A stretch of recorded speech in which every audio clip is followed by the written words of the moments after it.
स्वागत है आपका ईटी नाउ स्वदेश पर। मैं हूं आपके साथ पूजा त्रिपाठी और मेरे साथ मुंबई स्टूडियो से कविता और प्रशांत मौजूद हैं और आप देख रहे हैं योर स्टॉक्स। इस शो में आगे हम आपको बताएंगे, आपके सवालों को शामिल करेंगे और साथ ही आपको बताएंगे कि बाजार में आज के लिए रणनीति क्या होनी चाहिए, क्योंकि एक बड़ा इवेंट निकला है, फेड की बैठक का फैसला आ चुका है। अब उसके बाद यहाँ से रणनीति क्या होनी चाहिए, इस पर भी आगे हम चर्चा करेंगे। लेकिन सबसे पहले आपको बता देते हैं हमसे जुड़ने का तरीका। अगर आप हमसे संपर्क करना चाहते हैं तो आप हमें फ़ोन कीजिए, अपने सवाल व्हाट्सएप भी कर सकते हैं। साथ ही हम सोशल मीडिया पर भी मौजूद हैं, फेसबुक, इंस्टाग्राम और ट्विटर के जरिए भी आप अपने सवाल हम तक पहुँचा सकते हैं। कुछ ही देर में हमारे साथ दिग्गज एक्सपर्ट भी शामिल होंगे जो कि आपको आपके सवालों का जवाब देंगे। चलिए, लेकिन सबसे पहले नजर डाल लेते हैं इस वक्त की बाजार पर और हम देख रहे हैं कि रिकॉर्ड लेवल्स में आज बाजार कारोबार कर रहे हैं। 25,500 के पास 142 अंकों की तेजी निफ्टी में इस वक्त देखने को मिल रही है। हालांकि 25,600 के भी पार निकला था निफ्टी, वहां से थोड़ा नीचे आया है, लेकिन अभी भी जो स्ट्रेंथ है मार्केट की वो अभी भी फिलहाल बनी हुई है और 0.5% की मजबूती अभी भी बाजार में देखने को मिल रही है। और बैंक निफ्टी में भी अच्छी स्ट्रेंथ दिखाई दे रही है।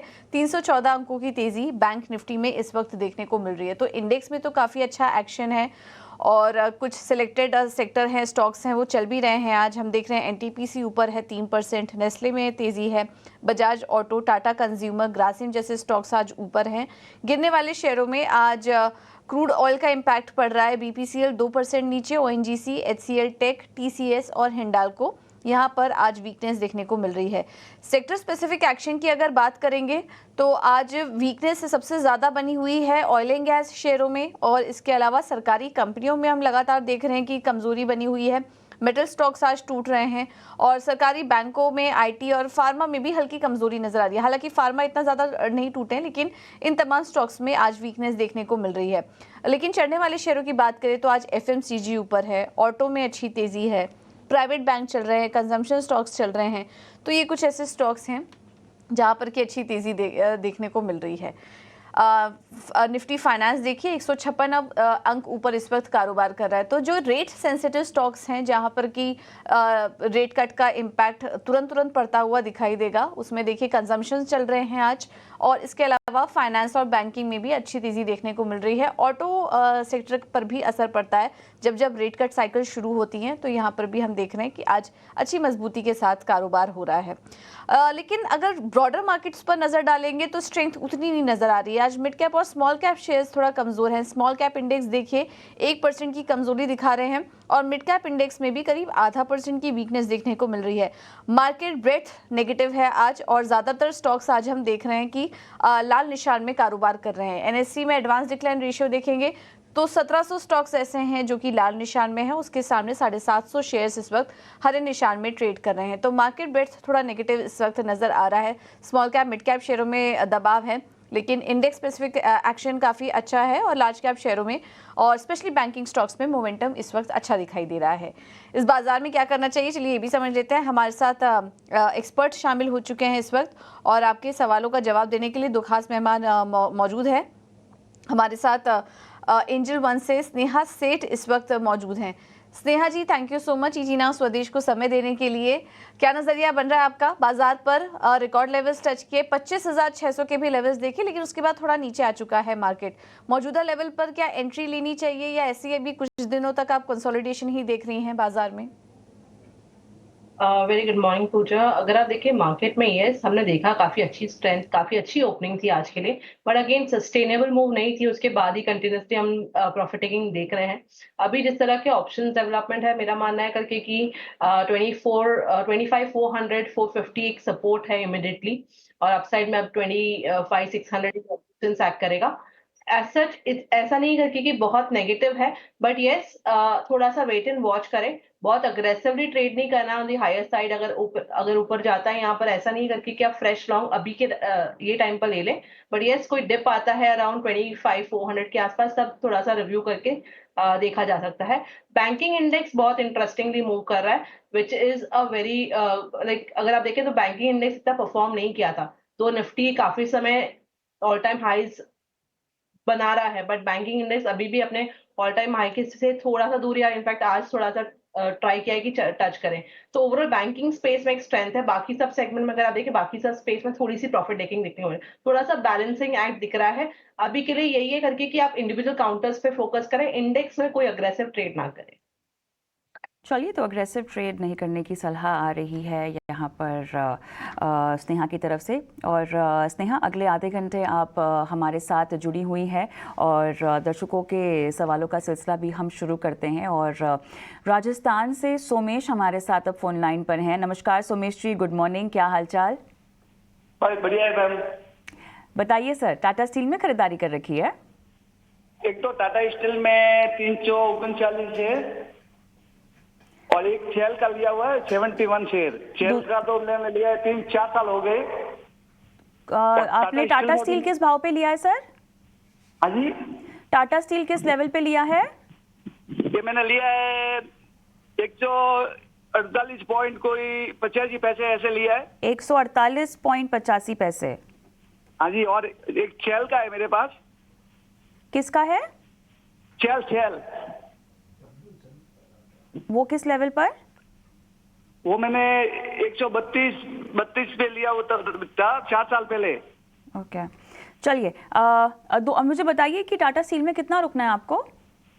मेरा लॉन्ग टाइम रुकना है, कितना 5 साल 10 साल। ओह ओके, चलिए स्नेहा, आप ही के पास मैं आऊँगी। और कमोडिटी प्राइस प्रेशर की वजह से हम देख रहे हैं कि स्टील प्राइसेस पर भी प्रेशर है। हालांकि इनका नज़र थोड़ा सा लंबा है और एक नई इन्वेस्टमेंट की डेस्टिनेशन भी टाटा स्टील की उभरती हुई आ रही है, उड़ीसा। तो अब बताइएगा, जिस तरह से प्लान्स यहाँ पर अनरावल होते हुए दिखाई दे रहे हैं, इनकी बाइंग प्राइस दरअसल 148.85 है, ये बता रहे हैं। तो अब बताइए क्या करना चाहिए इनको?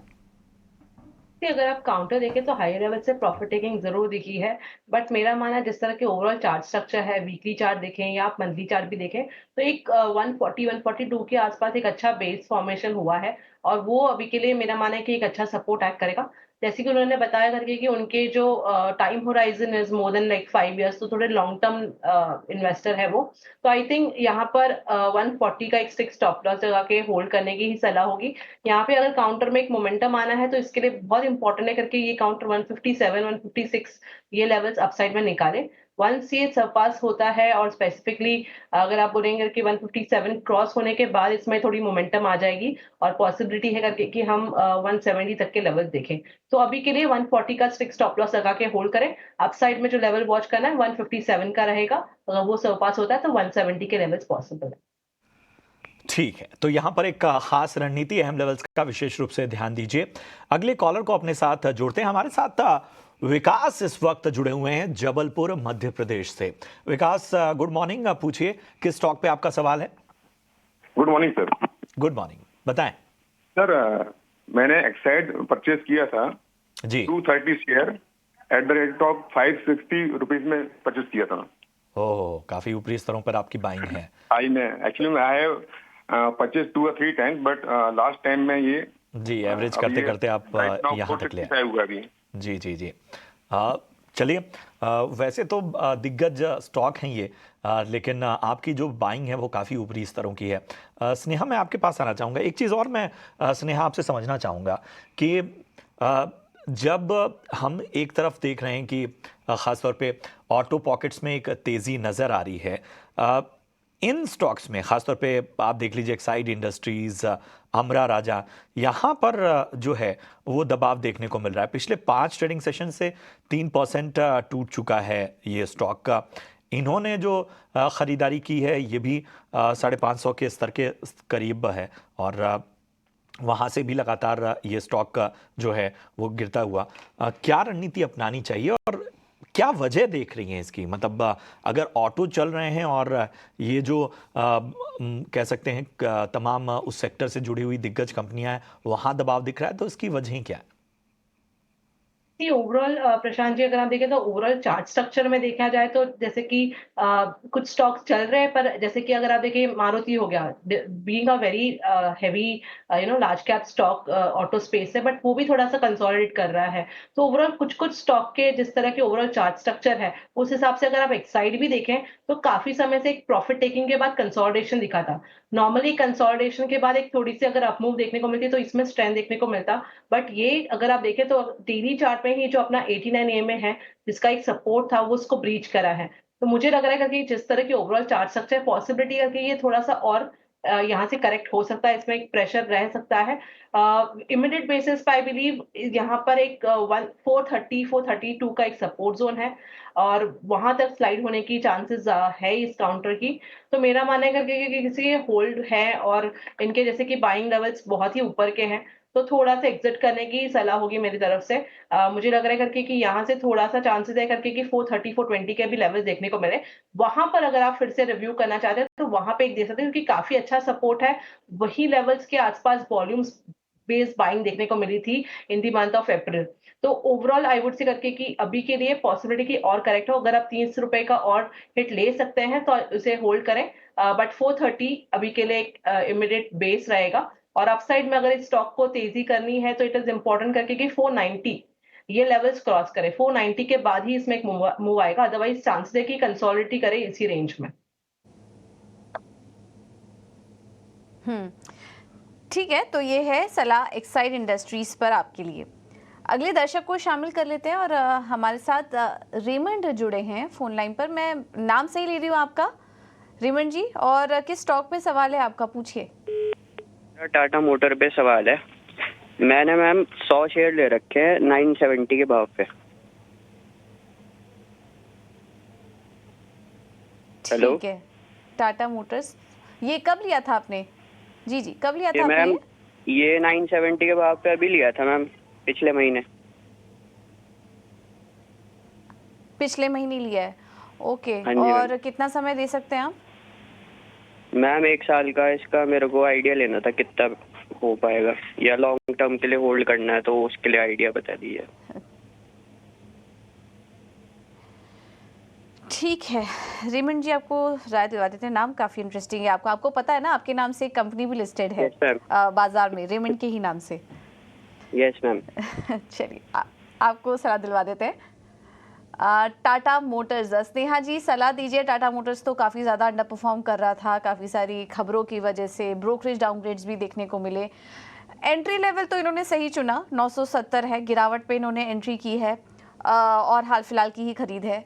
लेकिन क्या लग रहा है आपको आगे के लिए आउटलुक? यहाँ से थोड़ा और अंडर परफॉर्मेंस दिख रहा है या अब शेयर में गिरावट आ चुकी है, बाइंग कर लेनी चाहिए? और टारगेट्स क्या देख रही हैं अब टाटा मोटर्स के लिए?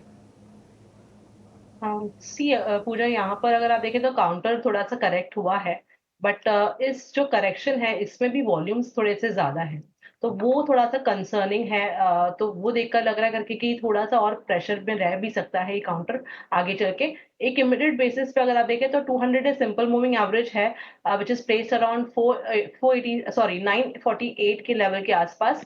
तो वो लेवल्स इज इम्पोर्टेंट, वो एक इमीडिएट सपोर्ट रहेगा। तो मेरा मानना है करके कि किसी के लॉन्ग्स है 950 948, इसका एक स्ट्रिक्ट स्टॉप लॉस लगा के बने रहे। अगर इसके नीचे स्लाइड होता है तो पॉसिबिलिटी कि यहाँ से थोड़ा सा और करेक्शन आके आप एटलीस्ट यहाँ से लाइक और 100 पॉइंट्स की भी फॉल देख सकते हैं। तो अभी के लिए मेरा मानना है करके कि एक स्ट्रिक्ट स्टॉप लॉस लगा लें 948 का।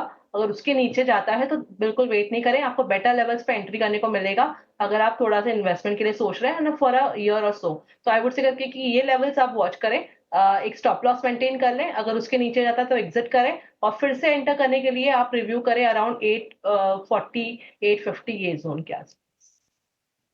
ऑलराइट, चलिए, तो दर्शकों के सवालों के जवाब तो हम दे ही रहे हैं, लेकिन इस बीच हमारे बेहद खास सेगमेंट का वक्त हो चुका है, ऑप्शंस के चैंपियन का।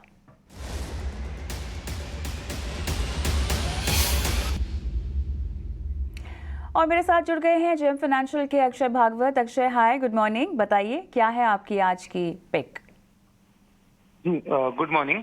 तो ऑप्शंस के चैंपियन में आज स्ट्रेटेजी बिठाई है हमने और स्ट्रेटेजी इंडेक्स में है, निफ्टी इंडेक्स में। तो फेड की इवेंट हो चुकी है और इवेंट के बाद का आप रिएक्शन देखें तो ओपनिंग गेन्स कहीं ना कहीं मार्केट टिक नहीं पाया है, ऊपर में काफी मुनाफा वसूली देखने को मिली है ओपनिंग के बाद। और हमारा मानना है कि आने वाली जो मंथली एक्सपायरी है 26 सितंबर तक, उसमें थोड़ी सी आपको निफ्टी में बिकवाली या सेलिंग प्रेशर देखने को मिल सकता है। तो उसके चलते आपको निफ्टी में बेयर पुट स्प्रेड ये स्ट्रैटेजी बनानी है, जहां पे 25,500 की एट द मनी कॉल की पुट 26 सितंबर की आपको बाय करनी है। करीबन 140 के आसपास उसका प्रीमियम चल रहा है। उसके सामने आपको पुट बेचनी है 25,300 की, जो करीबन 70 रुपए के आसपास ट्रेड हो रहा है। तो नेट ये स्ट्रैटेजी बिठा के आपका कॉस्टिंग सिर्फ 70 पॉइंट्स का होगा। अगर ऑन एक्सपेक्टेड लाइंस निफ्टी गिरती है यहाँ से 150-200 पॉइंट, तो अप्रोक्सीमेटली हम एक्सपेक्ट कर रहे हैं कि आपका प्रॉफिट पोटेंशियल ये स्ट्रैटेजी में बन सकता है 3,200 का। और ये स्ट्रैटेजी में एक फिक्स्ड लॉस स्ट्रैटेजी है, जहाँ पे सिर्फ आपका रिस्क है 1,200 तक। राइट अक्षय, यहाँ पर अधिकतम मुनाफा भी यहाँ पर आका गया है जो 3,200 का बताया जा रहा है और फिक्स्ड लॉस अधिकतम नुकसान यहाँ पे लगभग 1,500 का। अक्षय, बहुत बहुत धन्यवाद आपका, आपने समय निकाला और आज की अपनी पिक दर्शकों को बताई। और लगे हाथों एक डिस्क्लोजर भी दर्शकों को हम दे देंगे, क्योंकि एफएनओ ट्रेडिंग में जोखिम काफ़ी ज़्यादा होता है, इसीलिए ज़रूरी है कि आप सावधानी से और सतर्कता से यहाँ पर ट्रेडिंग करें। पहुँच चुका है और आईसीआईसीआई बैंक में जोरदार तेजी की क्या वजह है, पूरी रिसर्च के साथ मेरे सहयोगी शरद दुबे जुड़ चुके हैं। शरद, बताएं इस रिकॉर्ड तेजी के ट्रिगर्स क्या हैं? जी बिल्कुल, आईसीआईसीआई बैंक देखें तो जो है 9 लाख करोड़ का मार्केट कैप जो है कंपनी ने टच कर लिया है और देखा जाए तो अपने रिकॉर्ड हाई लेवल्स पे कंपनी है और 1,300 रुपये का जो आंकड़ा है उसके शेयर प्राइस के पास भी जो है कंपनी ने प्राइस को टच कर दिया दिन के ट्रेड में। लेकिन इसकी क्या जर्नी है, इस पे हम फोकस करते हैं। मार्केट कैप की बात करें तो 2007 जुलाई में पहली बार 1 लाख करोड़ का मार्केट कैप आया था, फिर हर 7 साल ये डबल होने लगा। आप कह सकते हैं 2014 में ये 2 लाख करोड़ हुआ, फिर 2021 में 5 लाख करोड़ हुआ। लेकिन जो 2021 से 2024 का जो इनका जर्नी रहा है, सिर्फ 3 साल में इन्होंने 4 लाख करोड़ जो है मार्केट कैप में एडिशन किए। अब क्या होता है इनके पीयर्स का, ये भी हम सोच लेते हैं। तो ऑफकोर्स आईसीआईसीआई बैंक जो है दूसरा सबसे वैल्यूड जो है बैंक है और प्राइवेट स्पेस में भी सेकंड है। सबसे पहला ऑफकोर्स फर्स्ट है एचडीएफसी बैंक, जहां पे ऑलमोस्ट 13 लाख करोड़ का मार्केट कैप उन्होंने टच किया है। इसके अलावा एसबीआई एक्सिस बैंक भी जो है टॉप मार्केट कैप में आते हैं अगर हम बैंकिंग के बारे में बात करें तो। अगर रिटर्न्स के बारे में बात करें तो आईसीआईसीआई बैंक का जो रिटर्न्स ओवरऑल हुआ है, यहाँ पे देखें तो 2021 में 38% का रिटर्न्स आया था। उसके बाद 2022 और 23 जो था, आप कह सकते हैं न्यूट्रल रिटर्न्स देखने मिले। लेकिन जो सबसे ज़्यादा जंप आया, अभी साल ख़त्म भी नहीं हुआ है, 2024 में जो है लगभग 30% का रिटर्न जो है इन्वेस्टर्स को आईसीआईसीआई बैंक ने दिया। लेकिन सवाल उठता है कि मैनेजमेंट की क्या कमेंट्री रही है आगे जाते हुए, वो इम्पॉर्टेंट रहती है। यहाँ पे जो है उन्होंने कहा कि जो दरों की जो कटौती चल रही है उसमें से निम्स स्थिर रहने का अनुमान है। ओवरऑल ब्याज दरें घटने पर निम्स पे सिर्फ अस्थायी कमी जो है आज देखने मिल सकती है। हालांकि जो डिपॉजिट मजबूत है और जो जमा लागत है उसमें खास बढ़ोतरी की उम्मीद नहीं है। ब्रोकरेजेस का भी थोड़ा बुलिश नज़रिया है, ये मैं बता दूं। दूसरे बैंकों के मुताबिक एसेट क्वालिटी यहाँ पे ज़्यादा बेहतर देखने मिलती है आईसीआईसीआई बैंक में। एलडीआर कम होने के कारण जो लोन ग्रोथ का जो है उसका सहारा मिला हुआ है और आखिर में जो मार्जिन ऊपरी स्तर पे है उसके कारण जो है उम्मीद जो है बनी रह सकती है, यानी कि रिटर्न ऑन एसेट्स के आंकड़े की हम बात करें तो ओवरऑल एक बुलिश नज़रिया मैनेजमेंट से भी देखने मिल रहा है, ब्रोकरेजेस से भी देखने मिल रहा है और इन्वेस्टर्स के रिटर्न्स भी हमें स्क्रीन में देखने मिल रहा है। तो ये है पूरी आईसीआईसीआई बैंक की जर्नी जो उन्होंने 9 लाख करोड़ के मार्केट कैप में टच की है। शुक्रिया करेंगे शरद इस तमाम जानकारी के लिए। तो आईसीआईसीआई बैंक रिकॉर्ड तेजी में अपने 52 वीक का हाई के बिल्कुल करीब और 1300 का स्तर भी आज इसने छुआ। चलिए अगले कॉलर को भी अपने साथ जोड़ते हैं। हमारे साथ वंदना इस वक्त जुड़ी हुई हैं। वंदना, लगता है हमारे साथ वंदना फोन लाइन पर नहीं है, लेकिन उनका सवाल हमारे पास ज़रूर है। महाराष्ट्र बैंक पे राय जानना चाहती हैं वंदना। 68 रुपए की इनकी बाइंग है, 1500 शेयर इनके पास इस वक्त मौजूद हैं।